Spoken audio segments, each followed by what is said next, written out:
Okay, great. All right, so let's start today. Thank you very much for being here today. This is gonna be a good webinar to talk about how to innovate. We're gonna use some examples of companies like Google, but we're gonna use examples of other companies. And the idea is that we discuss how you're doing today, how's your company doing. You can see what other companies are doing and see how we can together start innovating more often. All right, so first of all, see if we can move this.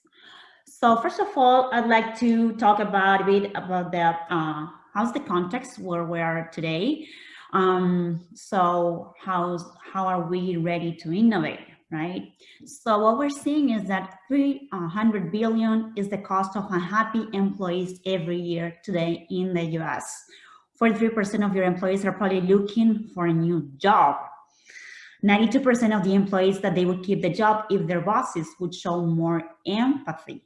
On top of that, 13%, look at this, only 13% of the employees are engaged at work. And maybe we have a 24% that is actively disengaged. So looking at all these numbers, we're still asking them to innovate. So this is a good question, right? How can ask all these employees that are not engaged, that are not feeling fine at work, how can we ask them to start innovating, looking for ideas to improve, looking for disrupting ideas? So what we have found out is that really you cannot dictate happiness, or you cannot dictate innovation. You can dictate procedures, you can tell them how to do things, but actually innovation, creativity is something that you cannot just tell them to do. So, well, you may ask me, well, so what are we gonna do? How are we gonna improve or start innovating more at work if we cannot tell them to do that? So that's how we can look for other companies like, for example, Google, right? Google was the #1 most innovative company of 2019, according to the Business Consulting Group and Boston Consulting Group, sorry. And this is why we're gonna talk about Google today. We're gonna see what are the things that they do differently. How do they get this or their business to be more innovative? So in order to provide you more information, more inside information, I went to Google last year. That's why I figured out there were many things that they were doing differently, and I would like you to know more about them. So the first thing that that they discovered, let's say, is that you really had to build a context to make people feel comfortable. So again, you cannot tell them to be innovative. You cannot force them, but what you can do is build a context, an indirect context, so that they feel comfortable and they feel safe to innovate. So in order to do that, you have to focus on the team structure and the shared beliefs. That would be the culture of the company. So the team structure has to do with the support environment, the workplace organization, the rewards, meetings, how's the hiring, all the things that can support your team leads and your teams on how they can work together. Also, the team structure is very important to have small teams, and we're going to talk about later on what is exactly a small team, right? What's the amount of people that they needs to be small enough. But basically, it's a multidisciplinary group of people where all this innovation is taking place. And the interaction among these people is very important, and we're going to talk about how we can improve that interaction. Then the other part of the team structure is leadership, how you get the effective coaching that you need from those leaders so that they can support these teams, these small teams, to be innovative. Then the other part is the shared beliefs that these teams and these leaders have, which is the culture.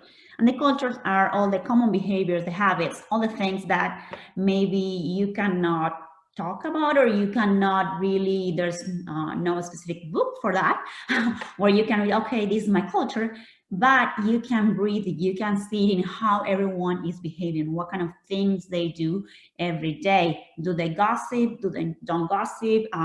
Do they have lunch in a room, or do they have lunch in their individual spaces?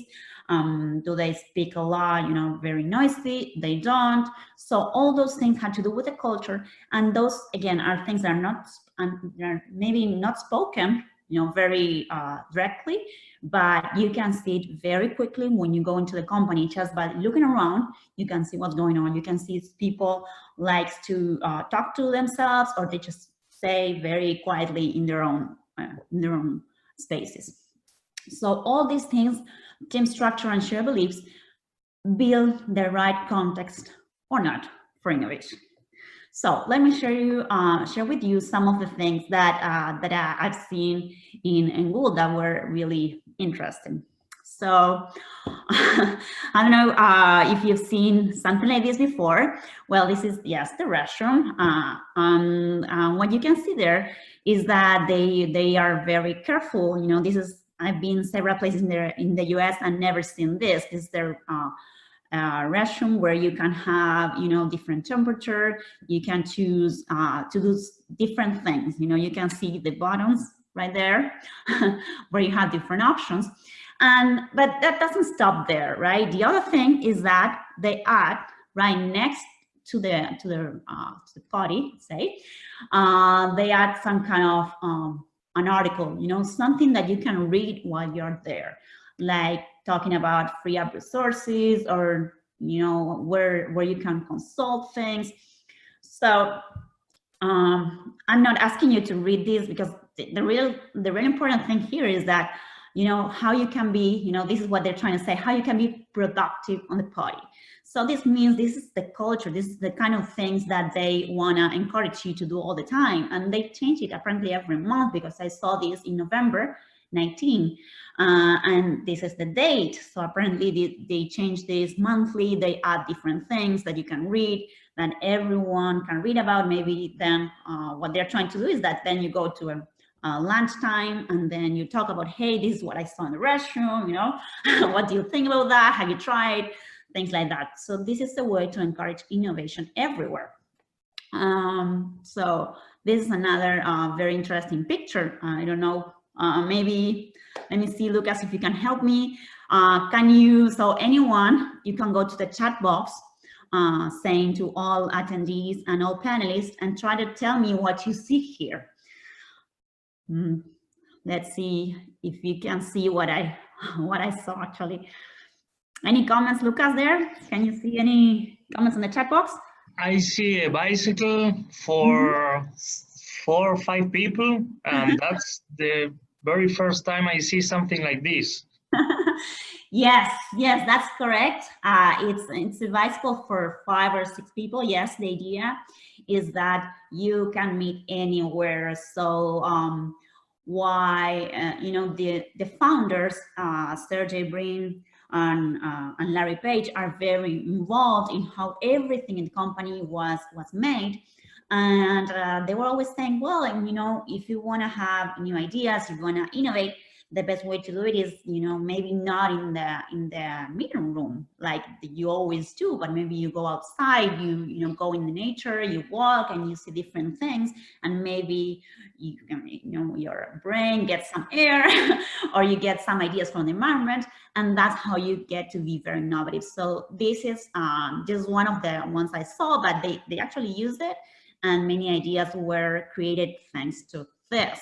So the idea is that they just do the meeting in the like riding a bicycle all together. So this is really really interesting.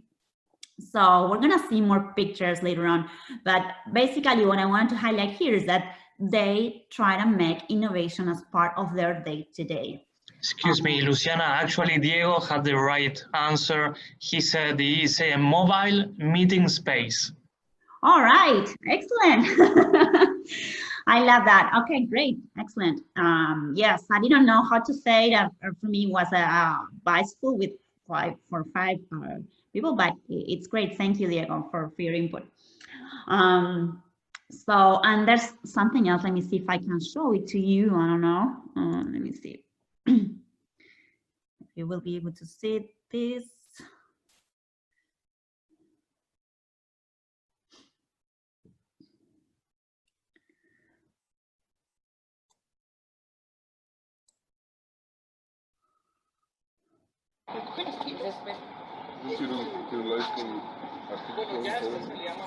So what are you seeing there now? Any ideas? A vacuum. Well, yes, this is like an autonomous machine that is getting all the leaves from the garden. This is actually Google, where you can see the Google Cloud buildings. So, well, yeah, you go around, you just walk and you see all these things. Yes, I guess that it's a way for you to get motivated all the time to keep improving, right? So let's move on. So after seeing all these things, right, I would like you to tell me how you feel innovating. How do you rate yourself or your company in innovativeness? So if you can just write in your chat box what you feel like you're missing, or why you were interested in this webinar. What are the things that you think you could do better, or if you think that you're doing fine? Any answers? It's a hard question, so you may take some time to write it down.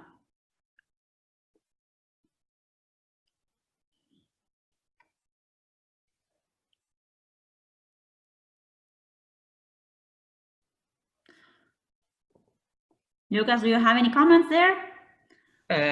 Gianni says almost everything. LOL. Excellent. Anything else? That's it for now. So, well, right now, maybe, well, you don't have so many ideas on how you can innovate, or maybe you don't know, well, how far you are from this. And actually, I'm gonna provide some examples so that you can see that you don't have to be Google to be innovative. There are many things that are easier, or that maybe that are within reach. So let's talk about that. So as I told you before in the previous slides, there were two things that were very important in order to create a context where you could innovate. One of those was the team structure, and the other one was the culture. So let's speak first about the culture. So what is the culture? The culture that, as I said before, the culture is all the habits that the people that are working together have, like all the things that maybe they do. They don't have a specific book for that, but they act almost in the same way. So what happened is nowadays, well, as usual, culture is not only affected by the people within the company, but it's also impacted by the environment. So all the things that the context that you have in the world. So nowadays, what happened is that companies are very impacted by different things, like, for example, constant innovation. So it's not that you just want to innovate, but you have a lot of companies around you that are also looking for innovation, right? So whenever you have a good idea, and maybe they already developed, or maybe they are already in the phase of working on it. So everything that you can think of, it's not easy to implement, right? Because you have other people competing for that. Then you will also agree with me probably that you have a much more diverse environment. So you have teams from different ages, you have different you have millennials, you have the Gen Zs, you have the Gen Xs, you have the baby boomers. Also, you have more women at work. So you have a very diverse environment, and people is looking for more for respect, right? For being considered, for all their ideas to be considered, much more than in the past. Like in the past, the Gen Xers, for example, the people that were born between the 1970s and the 1980s, they were more willing to take procedures or to do things the way that they were directed to do. And nowadays, with the newer generations, They want to participate, they want to have their ideas implemented, and they want to participate more and collaborate. So we need to update how is the company environment so that you can support that people, right? What else? Then you also have the people, like these new generations, they're not only employees, but they are also customers. So they're also looking for products that are more customized for them, that are different. They want to do, they want to be innovative. They want to show their friends the different things that they have. So they want products that are more customized for them, that are more specified, or they have special things that are created for them. And apart from that, these employees, they also want to, as I was saying before, these new generations want to be more empowered. They want to do more things. They want to collaborate more, so that, this is like a cycle. So they want to be more empowered so that they can customize better the products for the other customers, so that they can get engaged at work, and that way they can create innovation, right? So this means that we need to shift how we're thinking about teams and about companies nowadays. Like in the past, companies were more focused on the me, right? Me. Like, how can I be the best in the company? How can I lead best?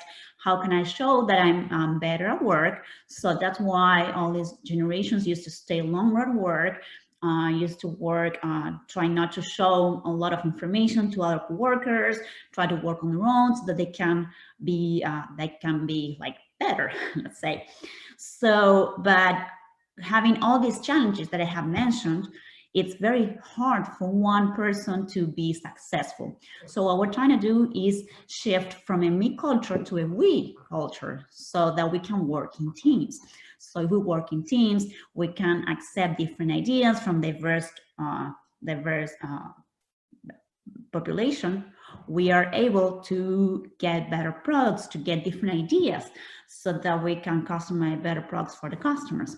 So we need to shift this culture, not only within the company, but in the world, so that we can start working in teams, not just by ourselves.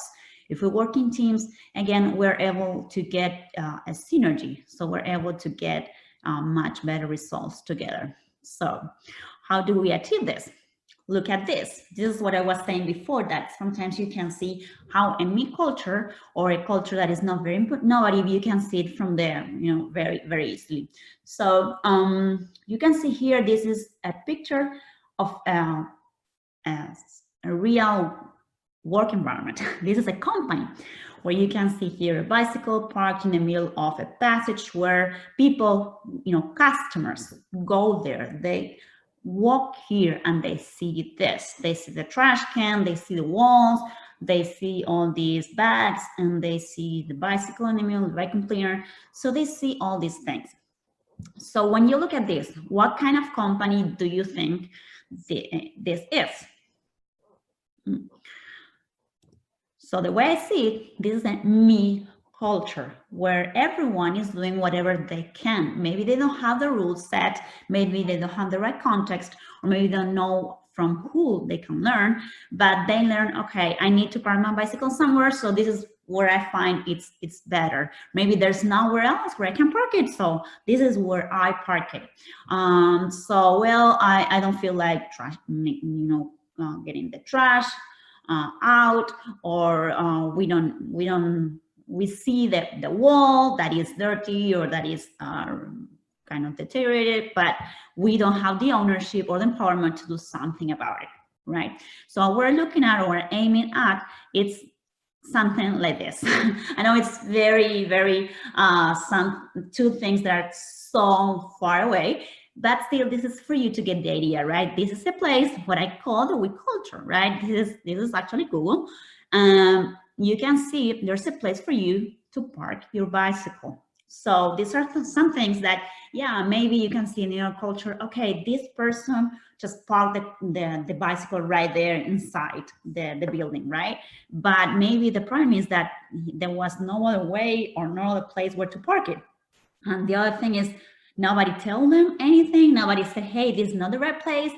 So that means that this is the whole context that we need to change. We need to find a place where you can park the employee's bicycle, if just to say something, right? If you want people to don't spend a lot of time at lunch, well, maybe you have to have a space where they can have lunch inside, or if you want whatever you need from your employees, you need to create the right environment so that you can support that. So in this culture, again, if you have here not only this bicycle, but you have the 5 people bicycle, or this mobile meeting that we talked about before, again, you are telling them something else. You're not just showing a nice bicycle, just new bicycle, but you're showing them that you're willing them to work in teams, and you are providing them the tools to do it. Okay, so what Google does, they have different things. They have the building, they have different things they offer, so that and they can create this we culture, but they also have defined several, like we would say, rules, which are these 8 rules to help innovation happen. So the first one is the Think 10X.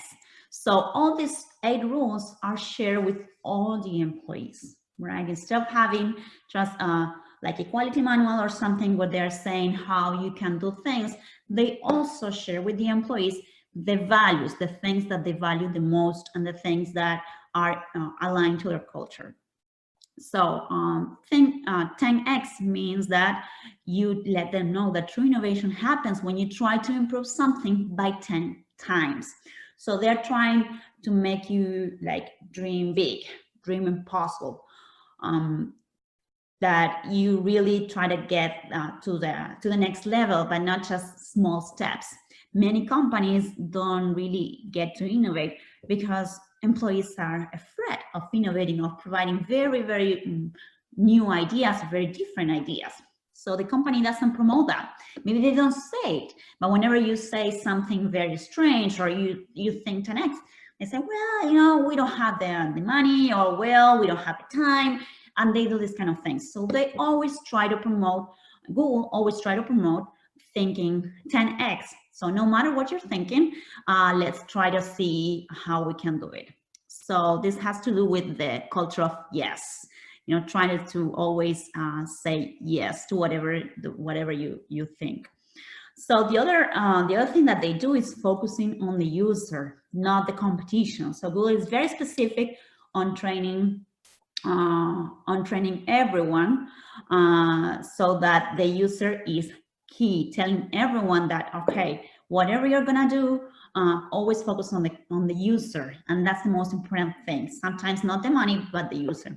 And this is a very good example. When Google was developed, this was it was an algorithm that they were using, and there were other companies doing the same, but the other algorithms were more focused on making money right away. So maybe whenever you were typing something that you need, let's say I'm typing table, so maybe they would just instantly show a table for you to buy, or they were showing already like a promotion. Also some other, for example, that were trying at that time to buy Google algorithm, they were thinking, well, we're gonna do this very, very slow. The search will be so slow that people want, while this searching engine is working, they have nothing to do because it's taking so long, and the only thing they can do is look at the promotions. And Google founders said, well, no, that's not what we want. We want it to be really fast because we want to satisfy the user. The user want to have the action right away. And if we're going to promote something, we're going to promote something that is truly, truly aligned to what the user is trying to look for. So that is what made Google so successful, because it was really making the user getting what they really need. So the other thing very important for them is failing fast on learning.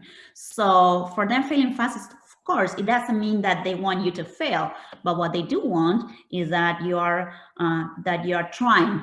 Okay, so they tell you, okay, if you try and you fail, well, that's fine, as long as you report it as soon as possible. Hey, this is not working, and let's move on. Great, but they want you to learn from that. So they have a complete learning method so that you can understand what happened, what was wrong, and that you can improve it and not make everyone else make the same mistakes. So basically, they want you to try. If you have to fail, fail fast, but keep learning.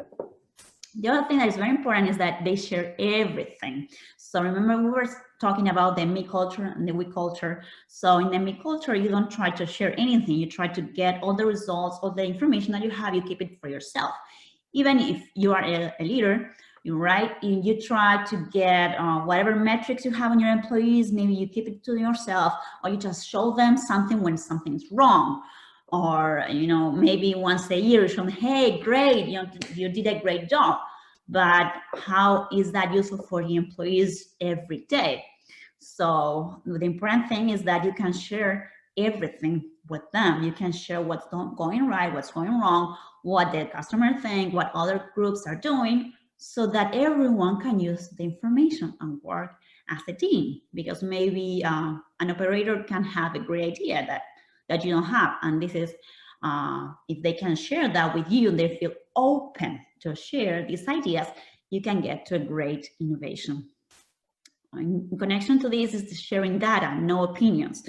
So they say, okay, if you have an idea, okay, show me the numbers, show me how you got to this, or show me how you're thinking this is true, that I don't know, X amount of customers are looking for this or are complaining about that. Show me numbers so that I can trust you. And this is very interesting because that's the way they also challenge each other. And maybe any employee can challenge even a founder, one of the founders who can challenge a leader if they have data to show that. So this has to do with the next one, which is they look for ideas everywhere. Everyone can say anything, can provide any type of ideas. But in order to do that, again, they hire the right people. And this is what we're going to see later on, that they are very focused on how they can hire the people that maybe, you know, have a great expertise. Sometimes they don't focus on people that are very technical, but at least someone that is very aligned to their culture. Okay, because changing someone's culture is very, very difficult. So if you have someone that is already thinking very much like you, it's much, much easier that they get used to the company faster. The last rule that they have is they use the 70-20-10 model, which is 70% of the time of the employee is dedicated to the core business, while they can use the rest of the time to projects they are passionate about. So maybe they have their regular tasks 70% of the time, and then they use 20% of the time for projects that are related to the core business somehow, but maybe something they come out with the idea, right? Maybe they were in the cafe, and you will see they have lots of cafes within the building, so that you can be there 24/7 every day of the week. Even Sunday, Saturday, you will have somewhere there to go. So you can find a friend or, you know, worker, then you talk about something, hey, this is what I found in the restroom, or, you know, this is the problem I had with my phone. You know, the employees also use their phone, their phones. Maybe they can use Google phones, or they can use even Apple phones, because maybe they can come up with different ideas, and that's how they can innovate something for Google. So if they come up with a good idea, maybe they present it to one of the supervisors, and they say, hey, I want to work my 20% time on this. Okay, so as long as you have your group and you have the resources, yeah, go ahead, you have the time to do it. And even you can use 10% of the time to things that are not related at all. Maybe something that you think maybe may work in the future, and maybe it does. Like they said that in the long run, a few of those unrelated 10% ideas will turn into core businesses that become part of the 70%. So this is critical, that we allow time for innovation. If we don't do this, so how can we expect to have more innovation, right? So let's talk a bit more about me and the we company then. So this is an exercise that I love doing. Maybe you can chat with me. You can have some ideas on how we can have a workplace that is the me versus the we. Okay, these are some examples that I provide. A me company in the workplace, you would see more individual tables. You would see maybe separate rooms for everyone. While in the we company, you would see maybe round tables, or you would see tables that can be customized, that you can put them together to form bigger tables, or you can have shelves with labels so that everyone knows where things are being stored. So I'm seeing some input from the attendees. Is that right, Lucas?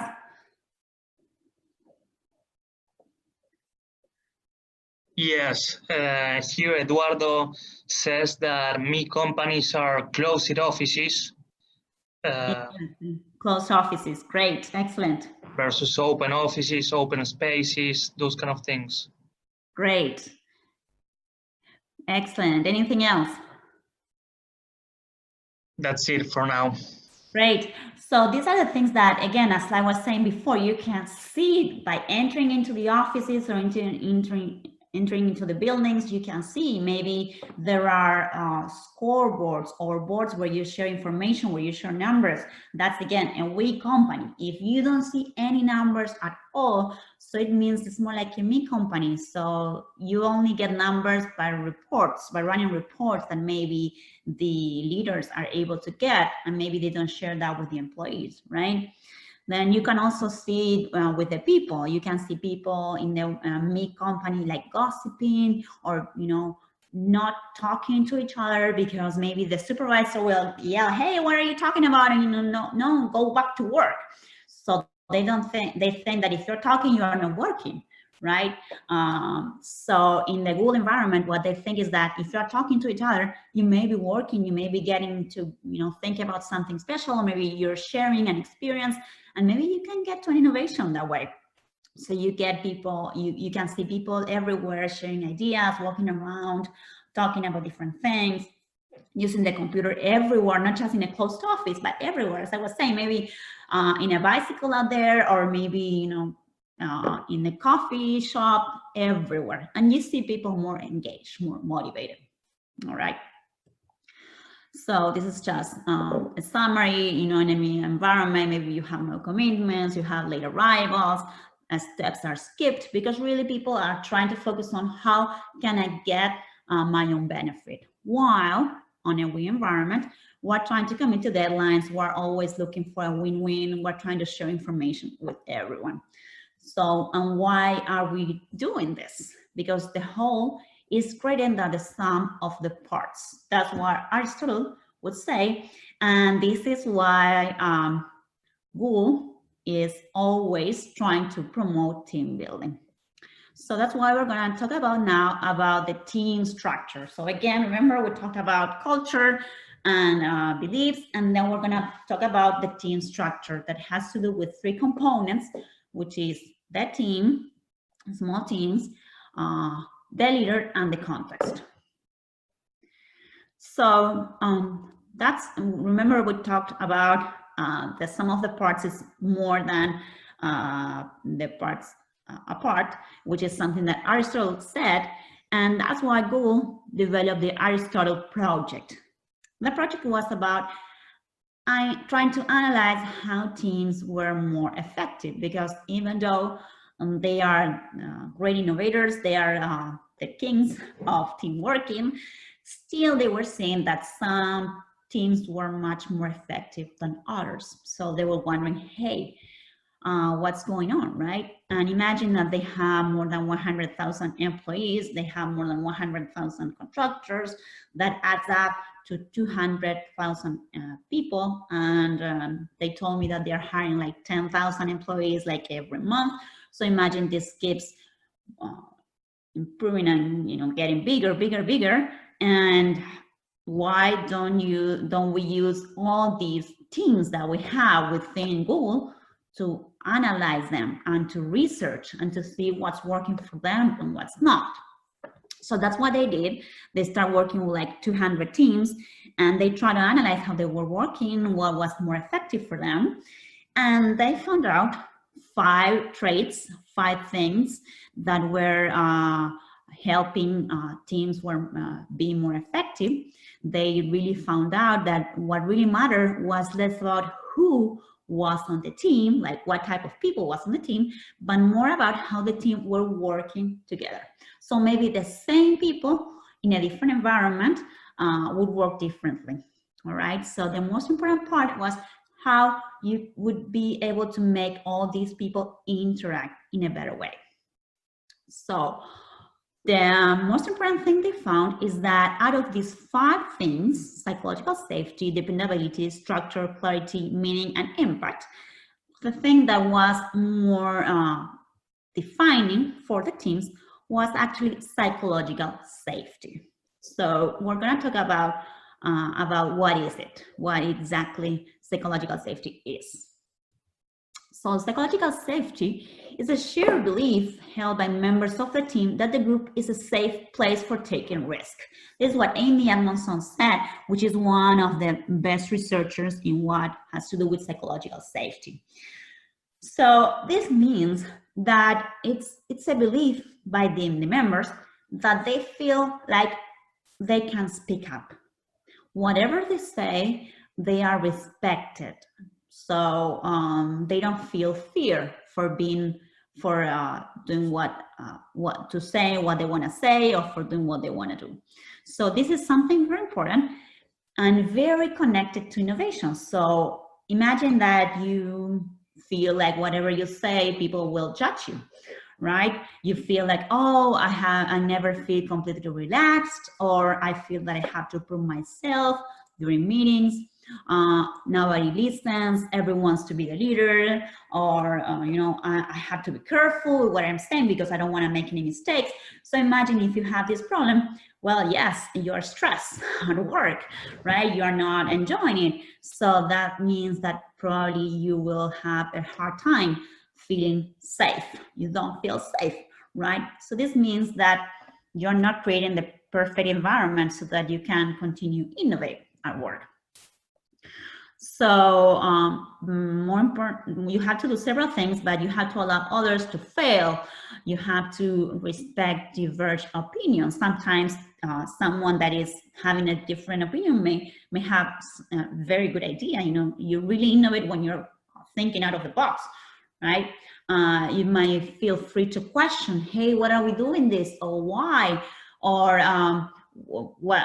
why is that the customer has to go this way when he could go in a different way, right? So those are the things that that you need to feel psychological safe, and then that's a way, of course, to promote innovation, right? So let's a brief example of a company, Wells Fargo, as you can see. They had a lot of problems with psychological safety at a time because they wanted to pursue a business that was, this happens, maybe some of you remember, this happened some time ago, and they were trying to sell mortgages that were really, they were pushing so much that almost everyone was getting these mortgages, but maybe there was people that was not ready. So this was a big issue for the people and for the company. The employees were so pushed to get to the goals, so that maybe they felt like, oh no, maybe this type of customer is not the right one for this type of mortgage. We should do something. We should focus on the user, as Will said. And they weren't doing that. They were focusing, okay, no, if they will fire me, then I have to get to the goals. So I will sell no matter what. So this was really impacting the company. So if you can see this picture, this is how they were joking about Wells Fargo in the past, right? Saying they stole everyone's money and they didn't care about the customer really. Okay, so these are the things that if we don't we don't make the employees talk, maybe they are the ones that are more connected to the customer. If they don't feel free to speak up, we may be making mistakes. We may be doing things that are not appropriate for the customer. At the end, if we want to innovate, we want to focus on the customer.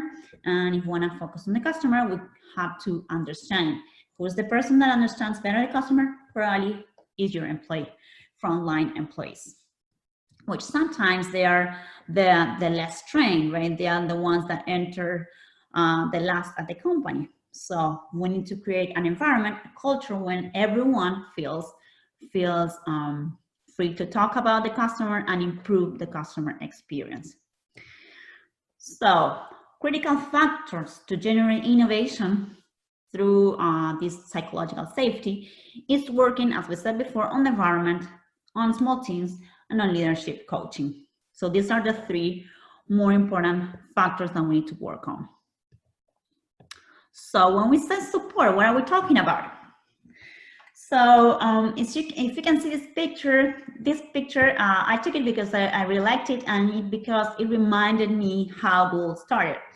So again, as I was mentioning before, when Google started, there were several companies trying to accomplish what they were looking for, trying to get the best algorithm to get better ads for everyone and get people to find the right words they were looking for, right?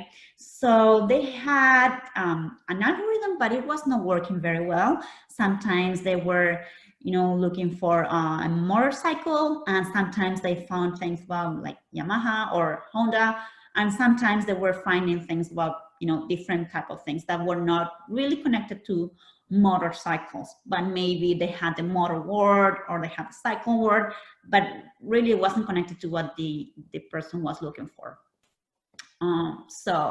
Or maybe they were finding, Yamaha like pianos, so maybe it was not connected at all. So they were trying to improve this. So what one of the founders did, they just posted the problem here. They posted like a paper showing, when I look for Yamaha motorcycles, I'm finding motorcycles, but I'm also finding pianos.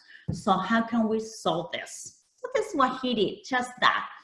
He put it here in one of these boards that you can see here. What happened?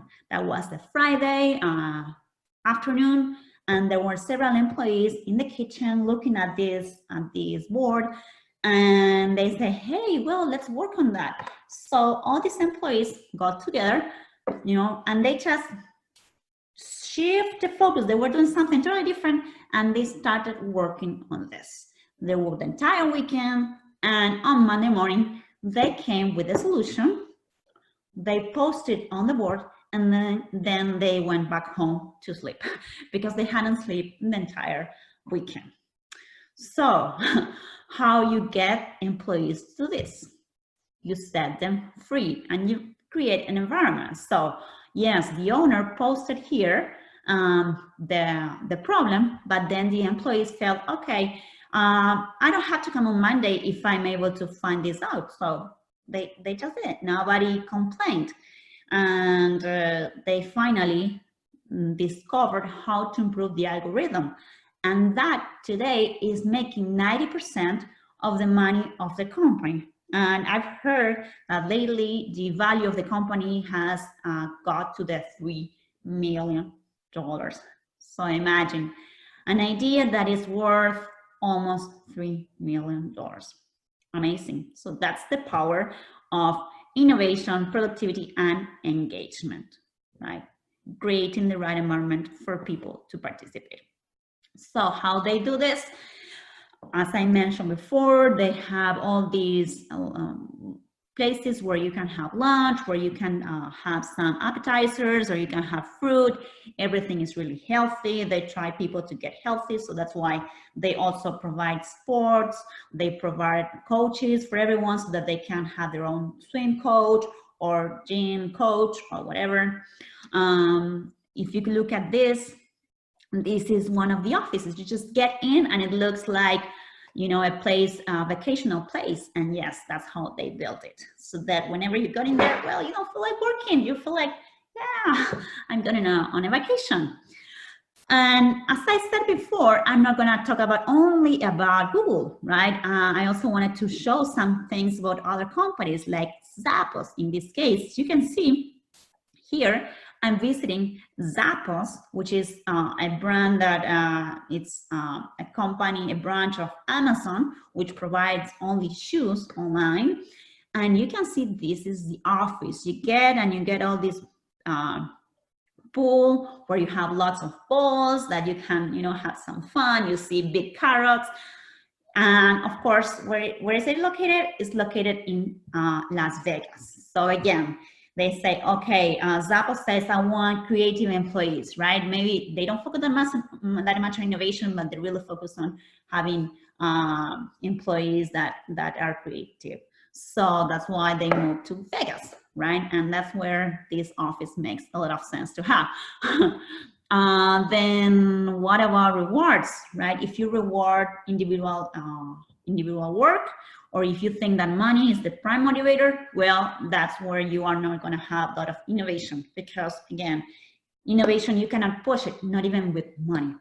So in the case of Zappos, for example, they provide Zollers. So whenever someone is doing something good for a customer, they provide Zollers as a way to say, hey, yeah, you're doing great. And employees can do that. They get $50 every month so that you can give it to another employee to say, great, you are doing a great job. Meetings, the way meetings are set up are also very important to create this culture of innovation. Again, this is not Google, but this is Pixar. And they have these brain trust meetings where everyone is invited to have or to provide candid feedback, which is very important. If you, again, it has to do with psychological safety, but if you don't feel good to speak up, then it's very hard that you get to new ideas. Training is also a very important part of how you get people to be innovative. Well, you have to train them to provide training that generates innovation. Maybe you can give them training on design thinking, or maybe on continuous improvement things. Some places like this, in this case, which is Virgin which is galactic and have also airplanes. In this case, it's Virgin Australia. And what they do is they are providing cookies during a training where they train the employees to feel safe to speak up. Now, in the airplane industry, they are trained, hey, if you feel bad, right? If you're not feeling comfortable, if you're having problems in your company, in your family, sorry, you cannot speak up because we will think that you are not a good fit to drive today. So, you know, you will not be able to work. But they say, hey, if you're not feeling fine, as you can see, these cookies say, you okay? So if you're not feeling fine, yes, please speak up, and we're not gonna ruin your career because of that. Maybe you don't work today, but maybe tomorrow you can work, right? Like everywhere else, you are allowed to feel bad. And this is very important that you train the people to know this. Hiring, it's also very important. As we said before, the way you hire it has to be aligned with your culture. So Google says we hire for capability and learning ability before we hire for expertise. And Zappos says we hire and fire for culture fit. So they have the rules, just like Google, they have 10 rules, and they make sure that during the interview, they see how employees react to this before even they get them. Some practices now you have to avoid, like annual performance reviews. This is a practice that is very common here in the US, that you have just one meeting a year where you tell the employees, hey, this is how you're doing. You tell them all the things that they're doing wrong. Well, this is not very safe for the employees. They feel very pushed with this. And yeah, they don't feel like they will innovate if you have just one occasion during the year to tell them what they're doing right or wrong. So you have to make all these meetings more frequent. Rankings are also on practice that is threatening high pause. So we're talking about meetings before, what Google and also what Pixar do. They try not to have leaders on the meetings so that people can speak freely. Or again, so hypos are high potentials. So it could be leaders or it could be people like maybe Steve Jobs or Larry Page, people that can make people not talk about it. Because whenever I say something, or maybe if Steve Jobs would say something, nobody would try to say, no, he's wrong, right? But again, you have to try to challenge everyone, even leaders, hypos, or anyone. So maybe you can just take them out of the meeting, or maybe feel free to challenge them. There's no problem. So small teams, you have to build agile teams. Small teams would be between 7 to 12 people that are transparent, that they share information, they are autonomous, so they work, they can make decisions fast. So if you have the team, and then you have a leader, and then you have a supervisor, and then you have a manager, you have lots of steps for something to get decided, well, that's where you don't innovate, because all the good things, all the things that you have created get stuck right there because it takes so much time to get to the final decision. Then teams need to be cross-functional. That means that they have to be with people from different groups or different knowledge. Maybe you can have people from sales, from manufacturing, from engineering, everyone in the same team. So if you only see, when you're wherever you are working, you just see people from sales, right? You're in the sales team, or maybe you just see people from manufacturing, or maybe you just see people from the office, right? From accounting. So that's how you never know, or you never understand what the other people is thinking.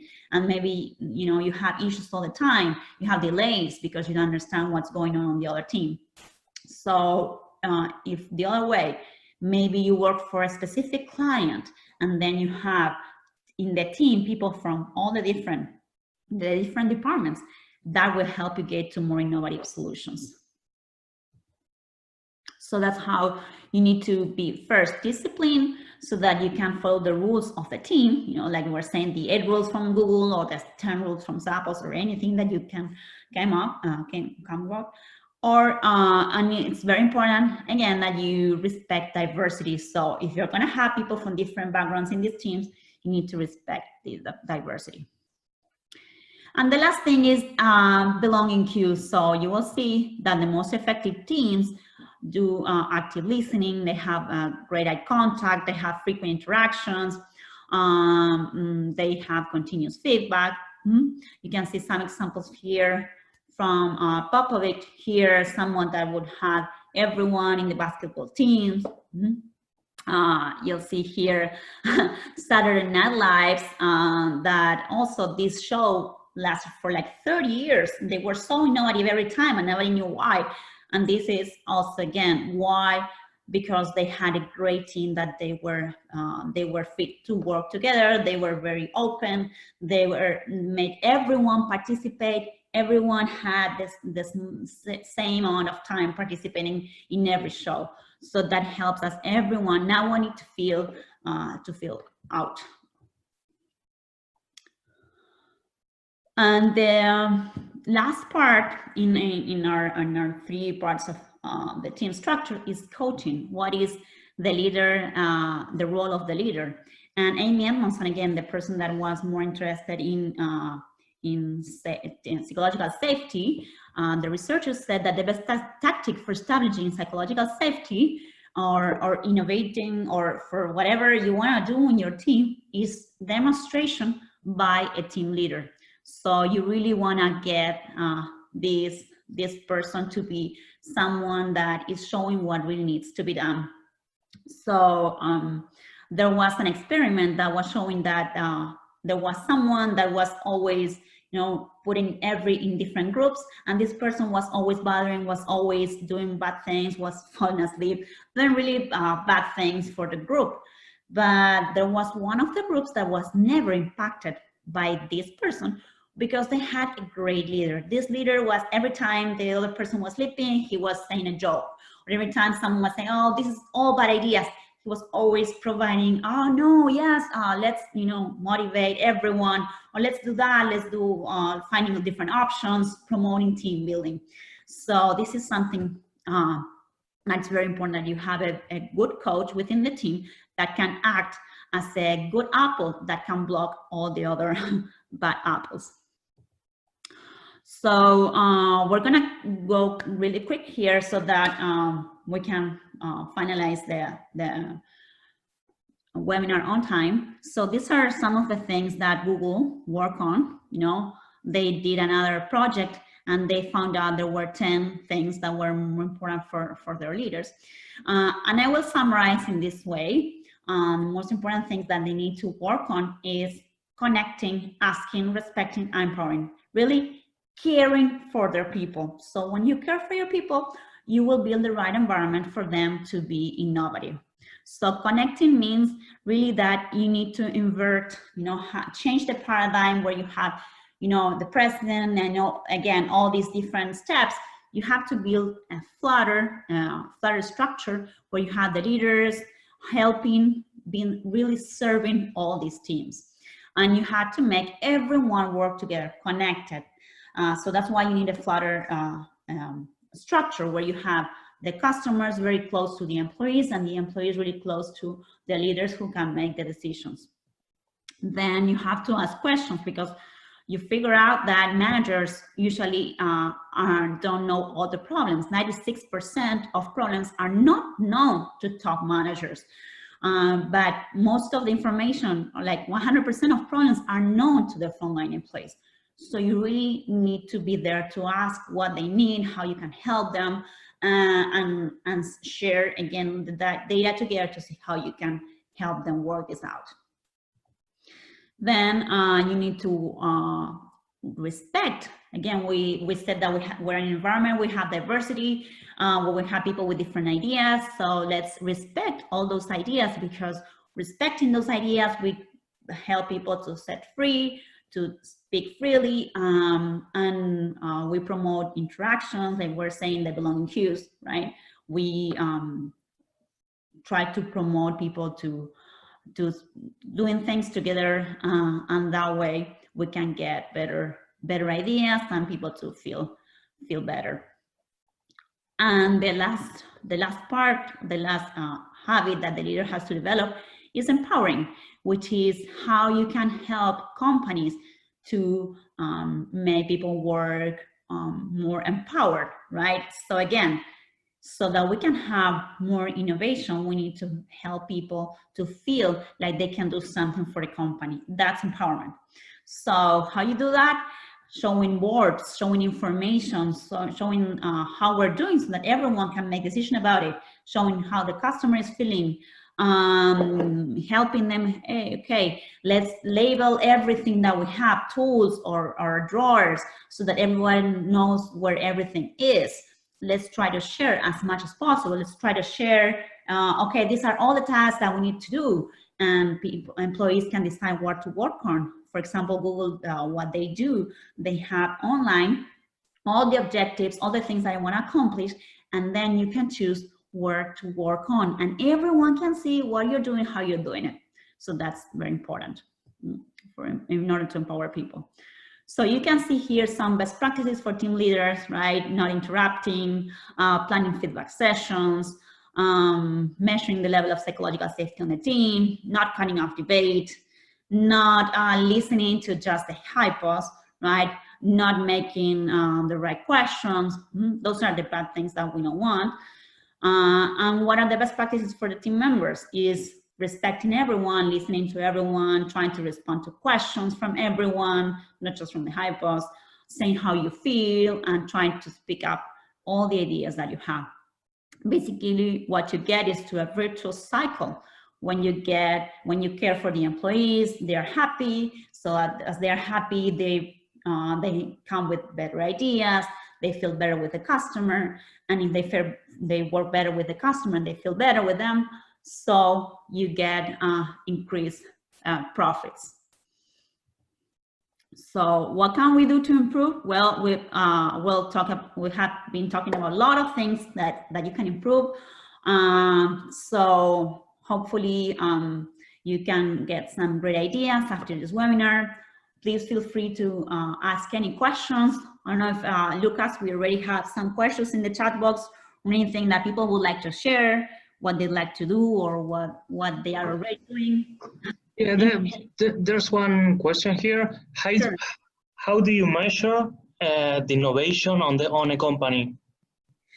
Oh, that's a great question. Well, there are ways to do that. For example, as I was mentioning, Google have a shared site where they have all the objectives that they want to accomplish.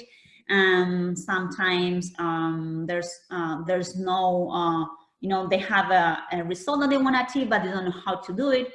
So maybe if you propose and you have a team that accomplishes that, you can say, okay, these are all the innovations or the innovative ideas that we had during the year, all these things that we didn't have planned, and that people come out with the right solution. So that's a way.